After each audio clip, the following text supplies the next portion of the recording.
Thank you sana. But kwa mimi nilivyoelewa provoke the praise, cha kwanza kipindi tunazungumzia nini nikawa na pia na meditate. Unajua na sisi nilivyoelewa, kwa sababu sisi huwa tunajionea huruma sana kwenye kupata baraka. Baraka huwa zinaachiliwa kwa watu wote na kwa majira sawa, ila ina determine wewe kujua majira na nyakati ni muda gani uwezi kuiprovoke ile baraka. Mfano Yakobo kipindi ametokewa, alipokutana na Mungu, alijua yale ni majira yake ya yeye kubarikiwa. Ndio maana alipigana na Mungu mpaka akamtengua kwenye mguu, akapata jina la Israeli.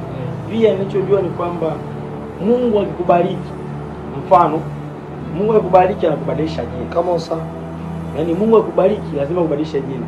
Mfano mimi hapa leo niko broke, labda niko broke kwani sina hela, sina chochote kile, labda ni maskini au ni maskini. Mungu akinibariki na badilishwa jina. Kama nilikuwa ni maskini nitakuwa ni tajiri. Mimi kama nilikuwa ni mgonjwa nikipewa baraka nitakuwa mzima.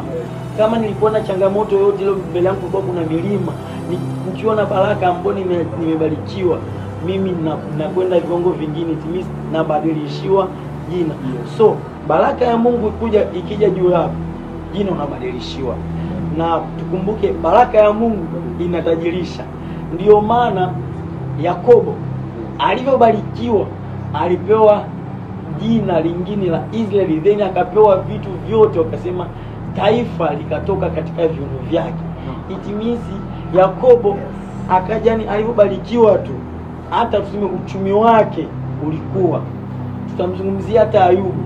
Ayubu kipindi anapitia magumu alikuwa yuko down, ila baraka ya Mungu ilivyokuja juu yake alizidishwa zaidi ya mwanzo.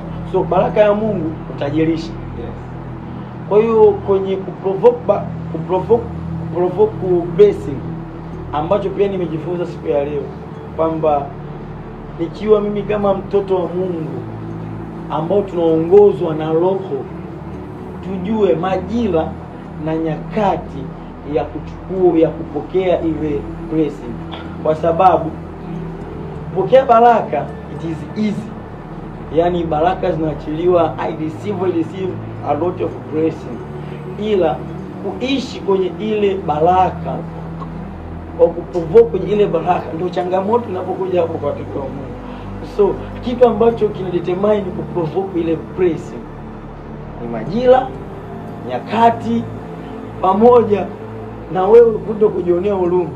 Sometimes kuprovoke blessing naweza nikasema ni gharama tofauti na sisi tunavyoona, kwa sababu tumchukulia Yakobo kipindi na provoke blessing, alipigana, itimisi aligarani, alitoa gharama ya yeye kuumia mpaka mguu wake akawa anachemea, akapata jina jipya. And that is the worship. So that is the worship, yeah. And the worship is our nature to worship God. So sisi ukitaka kuprovoke baraka usijionee huruma. Mimi nikisema nakwambia mtumishi wa Mungu usijionee huruma, au leo boy usijionee huruma ukasema mimi mbona nina neema. Hi. The worship. So, today we are going to pray and provoke the praise, sababu baraka shaachiliwa baraka. Hata neno la Mungu linasema hakuna laana wala ulozi juu ya Israeli. Sisi hapa ni watoto wa Ibrahim wa imani. So hakuna laana juu yetu, ila kuna baraka juu yetu.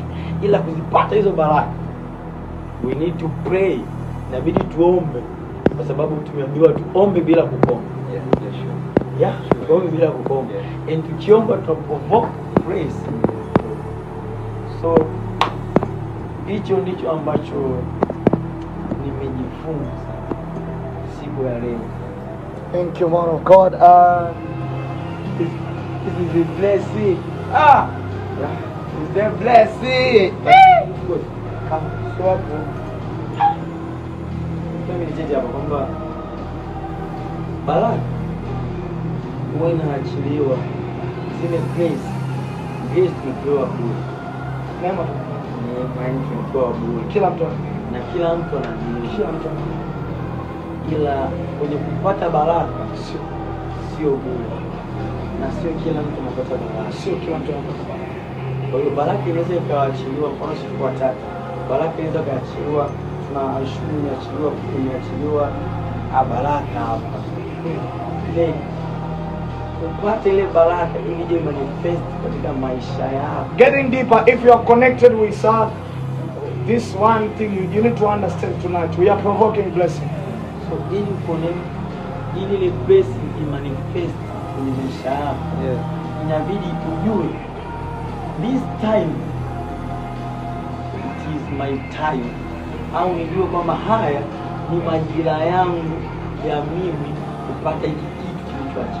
So you need to understand the season. Come on. Then nikakumbuka kwamba kwenye Biblia kuna maneno yaliachiliwa kwamba tuseme kipindi cha ujio wa Yesu Kristo kabla hajaja, yaliachiliwa maneno kwamba atakuja mwana ambaye yeye anakuja kuikomboa dunia nzima, ambaye anatoka katika shina la Yesu. Itimisi tayari ni maneno yalikuwa yameachiliwa ajepress, ila yale maneno yalikuja kumpata Mariamu. Alipata neema, then akasema umebarikiwa, ambapo alikutana na Elizabeth ndugu yake. Umebarikiwa kuliko wanawake wote. So ilikuwa ni majira yake yeye kupokea ile baraka. It was the time for it was really the time. Na pia blessing lazima kumbuka